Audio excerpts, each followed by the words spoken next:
আজকে আমার জীবনের ভীষণ স্পেশাল একটা দিন, তাই দেরি না করে সুন্দর করে রেডি হয়ে শিয়ালদা থেকে 9:48 কৃষ্ণনগর সিটি এসি লোকাল ধরে চলে গেছিলাম দারুণ একটা জায়গায়। Hi guys, welcome back to our channel and a big welcome to our another mini blog. আজকে চলে গিয়েছিলাম মাদার্স হাট রেস্টুরেন্ট। যে রেস্টুরেন্টটি 90%-এরও বেশি মহিলা এবং এআই রোবট দ্বারা চালিত রেস্টুরেন্ট। এখানকার খাবার দাবার ভীষণ ভালো, আর ওয়েস্ট বেঙ্গলের সব থেকে বড় রেস্টুরেন্ট। এখানে যাওয়ার পর থেকে এখানকার অ্যাম্বিয়েন্স আর ওখানকার মানুষজনদের ব্যবহার দেখে আমি ভীষণ মুগ্ধ। খাবারের টেস্ট ভীষণ ভালো আর ভীষণ অ্যাফোর্ডেবল, আর সিটিং ক্যাপাসিটি 800 জনেরও বেশি।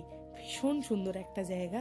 অন্যান্য কিছু ইনফরমেশান জানতে হলে আমাকে অবশ্যই কমেন্ট সেকশানে লিখো, আমি বলে দেবো। তো আজকেকার জন্য ভিডিওটা এইটুকুই। দেখা হচ্ছে নেক্সট ভালো কোনো আপডেট নিয়ে। তো এখনকার জন্য টাটা।